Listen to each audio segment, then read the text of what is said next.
Hey everyone, आप सब कैसे हैं।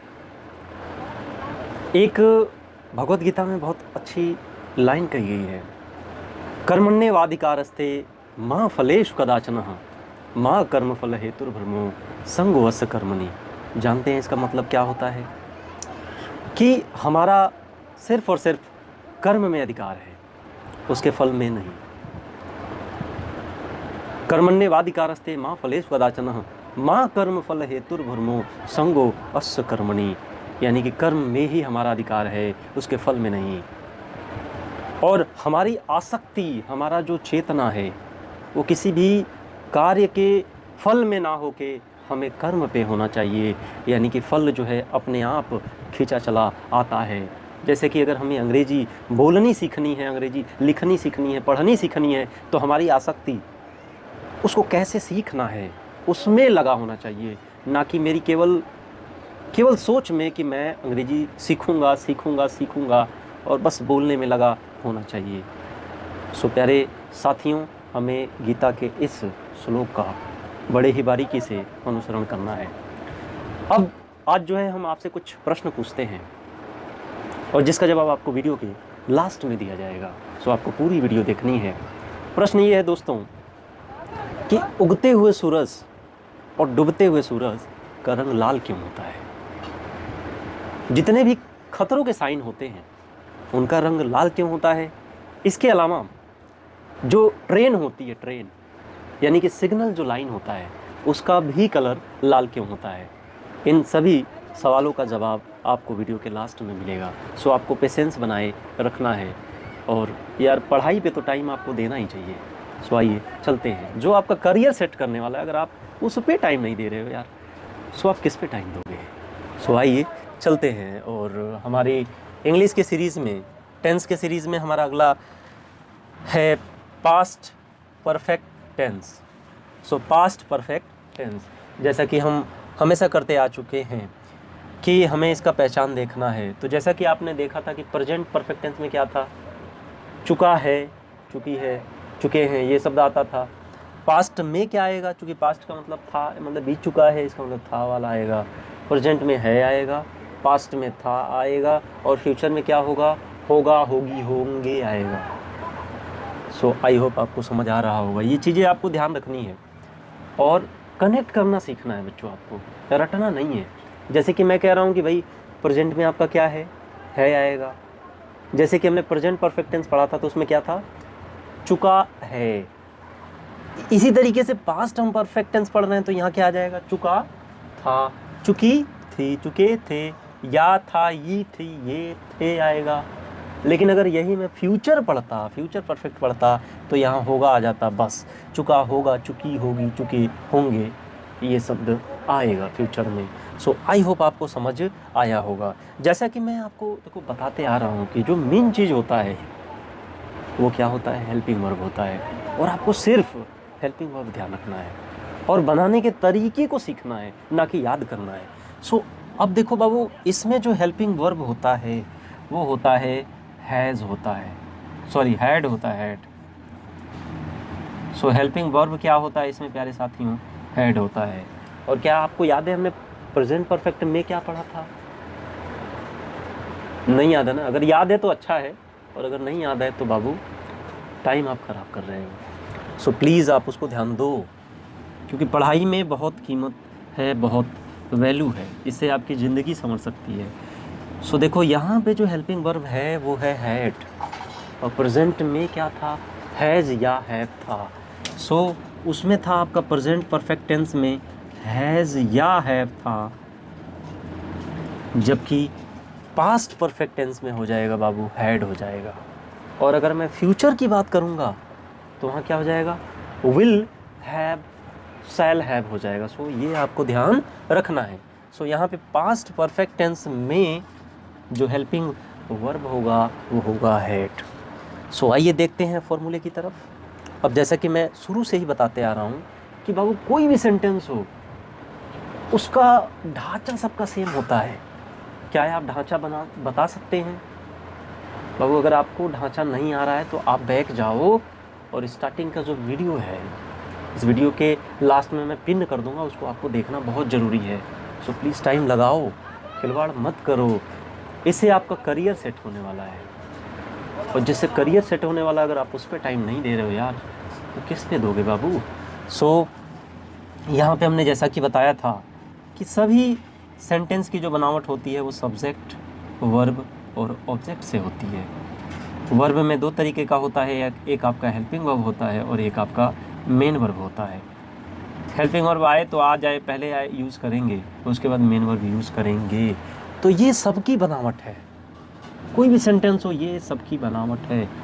ये अगर आपको आ गया और आपने अगर एक बार समझ लिया तो पूरे जीवन भर नहीं भूलोगे। सो इस चीज़ को ध्यान रखो, subject, helping verb, main verb, object. और जैसा कि मैंने बताया था कि सभी इंसानों का ढांचा जो है सेम है, लेकिन जो मेकअप है यानी कि नाक की बनावट, आँख की बनावट, त्वचा की बनावट, सो ये थोड़ा डिफरेंस होता है, जिसकी वजह से डिफरेंस दिखते हैं।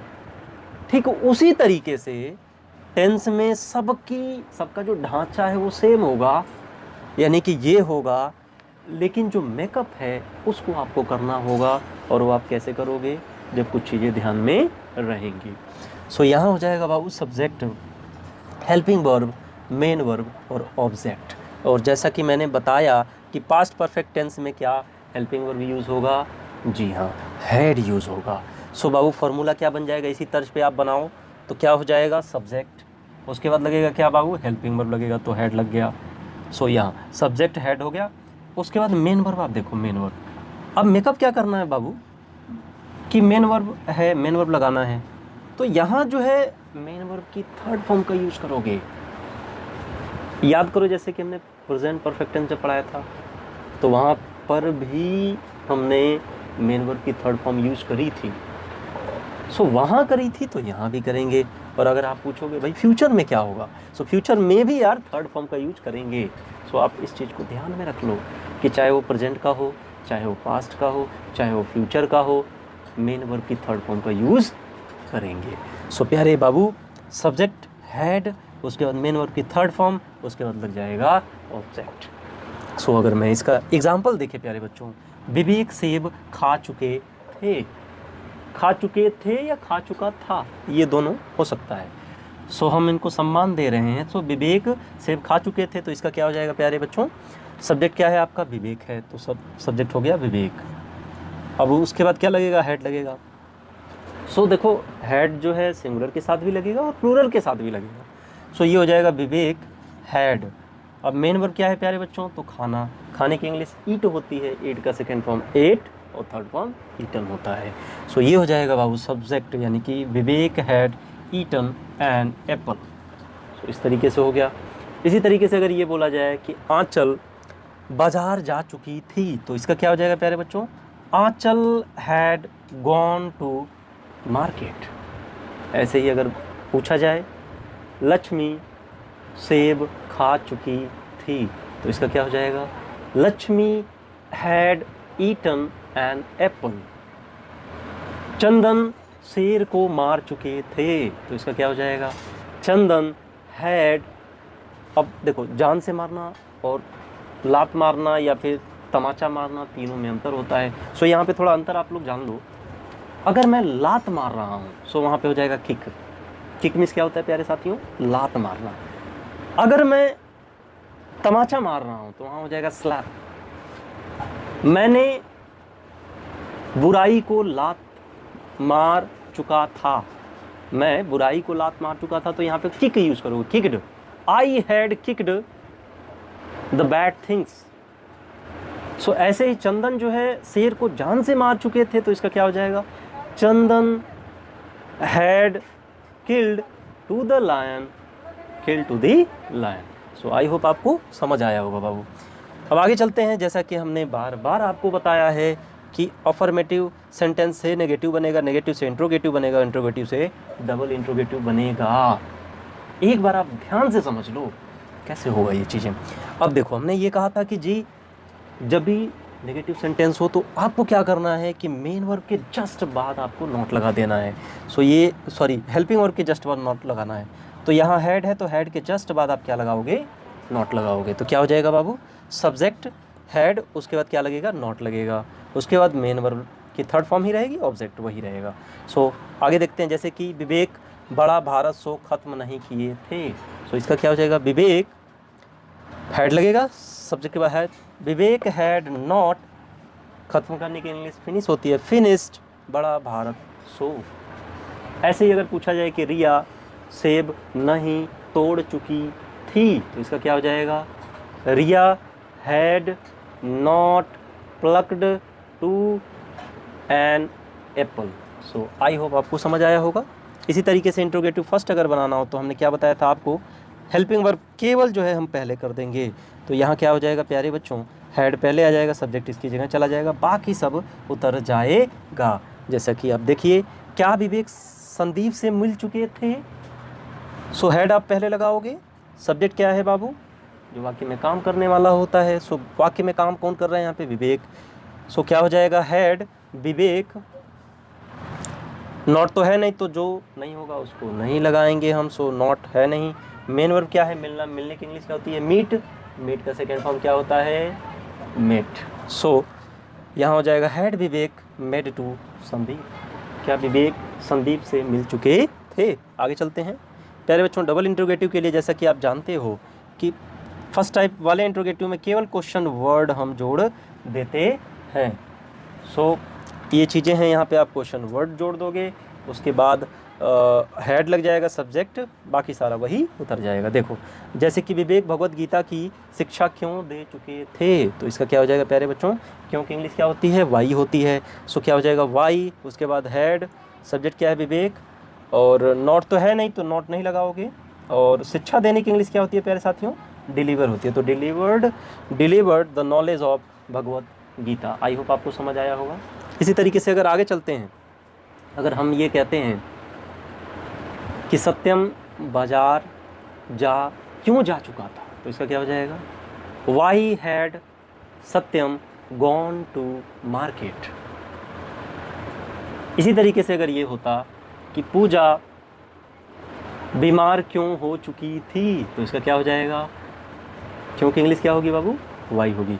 वाई हैड पूजा, बीमार होने की इंग्लिश क्या होती है, बताइए, बीमार होने की इंग्लिश क्या होती है, getting ill. So why had Pooja getting ill. I hope आपको समझ आया होगा। सो आगे चलते हैं बाबू। तो ये हो गया सिंपल। अगर हमें स्टोरी इसकी बनानी है तो कैसे बनाएंगे, तो जैसे कि आप देखो, एक बार एक लड़का एक पार्क में बच्चों को अपने पिता के साथ खेलता हुआ देखता है, यानी कि एक बार का एक साथ बनाओगे, एक बार एक लड़का एक साथ बनाओगे, एक पार्क में इसको एक साथ बनाना है, बच्चों को अपने पिता के साथ, बच्चों को अपने पिता के साथ इनको एक साथ बनाओगे, खेलता हुआ देखता है इसको एक साथ बनाओगे। सो देखो आपको करना क्या है, जैसे मान लो कि अगर आपको बहुत बड़ा एप्पल दे दिया जाए तो क्या करोगे, इसी से खाओगे नहीं ना, उसको काटोगे। उसी तरीके से अगर बड़ा से बड़ा सेंटेंस है तो आप उसको तोड़ लो, ब्रेक करो, और ब्रेक करने के बाद उसको जो है बनाने की कोशिश करो। सो बाबू यहाँ हो जाएगा एक बार, तो एक बार की इंग्लिश क्या हो जाएगी, once. So once a child, एक लड़का एक पार्क में बच्चों को अपने पिता के साथ खेलता हुआ देखा, तो यहाँ देखा होगा, वंस अ चाइल्ड सा, चाइल्ड हो गया सब्जेक्ट, सॉ, चिल्ड्रेन, चिल्ड्रेन यानी बच्चों को क्या करते हुए भैया, प्लेइंग, बच्चों को प्लेइंग यानी बच्चों को अपने पिता के साथ साथ, तो playing with their father, playing with their father. कहाँ पे देखा भैया, तो पार्क में, तो इन द पार्क। आगे चलते हैं, पर वह बेचारा उस वक्त तक अपने पिता को खो चुका था, यानी कि उसके पिता के उस वक्त तक डेथ हो गई थी। सो प्यारे बच्चों इसका क्या हो जाएगा, पर वह बेचारा, बट दैट पुअर बॉय, अब ये वाला आ जाएगा आपका, खो चुका था, तो इसका क्या हो जाएगा subject, but that poor boy हो गया सब्जेक्ट, हैड हो गया, और खोने की इंग्लिश क्या होती है, लूज, लूज का थर्ड फॉर्म लॉस्ट, ऑब्जेक्ट क्या है बाबू, हिज फादर, और उस समय का क्या हो जाएगा, एट दैट टाइम या एट दैट मोमेंट वह अपने पिता को खो चुका था। आगे चलते हैं प्यारे बच्चों, पिता की मृत्यु के बाद भी उससे बड़े से बड़ा काम किया उसने, उससे नहीं बाबू, उसने। सो क्या हो जाएगा, पिता की मृत्यु के बाद भी उसने बड़ा से बड़ा काम किया, इसका क्या हो जाएगा, सब्जेक्ट क्या है, ही, डू का सेकेंड फॉर्म क्या होता है, डू, डिड, डन। सो यहाँ हो जाएगा he had done, he had done lots of work, बहुत सारा काम, आफ्टर हिज फादर डेथ, अपने पिता की मृत्यु के बाद बड़ा से बड़ा काम किया और आज उसका शौर्य पूरी दुनिया देख चुकी है। सो ये आपका क्या आ जाएगा, प्रेजेंट परफेक्ट टेंस का आ जाएगा। सो टुडे वर्ल्ड, और वहाँ याद करो हैड की जगह क्या लगता था, हैज़ या हैव लगता था। चूँकि वर्ल्ड में बहुत सारे लोग आ जाएंगे तो हैव लगेगा। World have seen his glory, उसके ग्लोरी को, उसके चमक को आज दुनिया देख चुकी है। सो आज का सेशन जो है यहाँ पे समाप्त होता है। और जैसा कि स्टार्टिंग में हमने प्रश्न पूछा था कि उगते और डूबते हुए सूरज का रंग लाल क्यों होता है, इसके अलावा जो सिग्नल होते हैं आपके खतरे के, उनका भी साइन, उनका भी जो कलर होता है वो लाल क्यों होता है। सो प्यारे दोस्तों देखो, ऐसा है कि आप जानते हो कि वाइट लाइट का मतलब क्या होता है, श्वेत प्रकाश का मतलब क्या, जो सूरज से निकलने वाली लाइट है उसके अंदर बाबू 7 कलर होते हैं। कितने कलर होते हैं, 7 कलर होते हैं, जिसको हम जनरली विवग्योर से याद करते हैं। आप सिंपली गूगल पे सर्च कर सकते हो विवग्योर, सो आपको निकल के आ जाएगा। अब विवग्योर में आप देखो वी फर्स्ट लेटर है और लास्ट में देखोगे तो आर आ रहा है, V R. So V violet है और आर का मतलब रेड है। सो प्यारे बच्चों, जो सबसे ऊपर है उसकी वेवलेंथ सबसे कम होती है और जो सबसे नीचे है उसकी सबसे ज़्यादा वेवलेंथ होती है। अब आप पूछोगे वेवलेंथ से क्या लेना देना है। सो प्यारे बच्चों देखो, जिसका वेवलेंथ ज़्यादा है, यानी कि जैसे ऐसे आप समझो कि जो छोटा होता है वो ज़्यादा चहल पहल होता है, यानी कि इधर उधर से कहीं से भी निकल जाएगा, उसके अंदर एनर्जी ज़्यादा होती है। लेकिन जो बहुत बड़ा है या हैवी हो चुका है, मोटा हो चुका है, उसके अंदर एनर्जी क्या होती है, कम हो जाती है। सो उसी तरीके से जो वायलेट है उसकी एनर्जी बहुत ज़्यादा होती है। और ये कहाँ पे होता है, तो जो सूरज की जो लाइट आ रही है ना उसके अंदर जो 7 कलर हैं उसमें होता है। सो वायलेट जो कलर है उसकी एनर्जी बहुत ज़्यादा होती है, रेड जो है उसकी एनर्जी बहुत कम होती है। इससे क्या होता है प्यारे बच्चों कि जब सूरज से किरणें चलती हैं, और जैसा कि हम जानते हैं कि सूरज से पृथ्वी की दूरी 15 करोड़ किलोमीटर है। कितनी करोड़ किलोमीटर, 15 करोड़ किलोमीटर है। सो इतना दूर से जब कोई चीज़ आ रही है धरती तक, तो आते आते प्यारे बच्चों सूरज के लाइट में से जो 7 कलर हैं, 7 कलर रिफ्लेक्ट हो जाते हैं, फैल जाते हैं। लेकिन जो रेड कलर है जिसकी एनर्जी सबसे कम होती है, उसको वायुमंडल के कण यानी कि बाहर, यानी कि पृथ्वी, और ये मान लो पृथ्वी है, ये क्या है आपका सूर्य है, तो इसके बीच में जितनी भी ऑब्जेक्ट हैं बाकी कलर को तो फैला देते हैं। क्यों? क्योंकि उनकी एनर्जी ज़्यादा होती है। लेकिन जो रेड कलर है उसकी एनर्जी स्लो होती है, वो बच के निकलते निकलते हमारी आंखों तक आ जाता है। इसीलिए उगते और डूबते हुए सूरज का रंग लाल होता है, क्योंकि उगते और डूबते टाइम जो है सूरज हमसे बहुत दूर होता है। इसलिए दूर होने की वजह से बाकी के जो 6 कलर हैं वो वायुमंडल के कण फैला देते हैं, उधर ही रह जाते हैं, जबकि जो रेड है वो हमारी आंखों तक आ पाता है, इसलिए हमें रेड दिखाई देता है। ये चीज़ समझ आया? इसी तरीके से प्यारे बच्चों, जब हमें साइन दिखाना होता है, खतरे का साइन दिखाना हो, रेड सिग्नल, यानी कि जब हमें आप देखे होंगे ट्रेन में जो लाइट लगी होती है वो रेड लगी होती है। जानते हो क्यों? क्योंकि वो दूर से भी हमें दिख जाएगी। क्या रीज़न है? यही, एनर्जी कम होती है किसकी, रेड की। बाकी कलर की एनर्जी ज़्यादा होती है, वो फैल जाएंगे। अब यहाँ कौन फैलाएगा? धरती पे। सो धरती पे प्यारे बच्चों जो हवा है ना आपकी, वो फैलाएगी। सो इस तरीके से सारे कलर फैल जाते हैं और सिर्फ रेड कलर हमारी आंखों तक आ पाता है। इसलिए हमें खतरों का और उगते डूबते हुए सूरज का रंग लाल दिखाई देता है। लेकिन अगर सारे कलर एक साथ आ जाएं प्यारे बच्चों, तो वो वाइट लाइट हो जाती है, यानी कि सफ़ेद दिखता है। जैसे कि दोपहर के टाइम अगर आप सूरज को देखोगे ना तो वो सफ़ेद दिखेगा। सो आई होप आपको ये सारी चीज़ें समझ आई होंगी। अब देखो, केवल अगर अच्छी चीज़ें मिल रही हैं ना तो अपने तक रखना क्या होता है, क्या अच्छा होता है? क्या हम अपना ही भला चाहते हैं? नहीं ना। सो जो बच्चे पढ़ने वाले हैं, जो ऐसे हैं जिनको ये बताया जा सकता है, सो उन्हें आप बताओ। इससे आपका कुछ जाएगा नहीं, आप परोपकार करोगे, आप देश को आगे बढ़ने में मदद करोगे। सो आप चाहो तो इसको फैला सकते हो, लोगों को शेयर कर सकते हो, बता सकते हो। और अगर आप इसका स्क्रीनशॉट लेना चाहते हो तो ले सकते हो।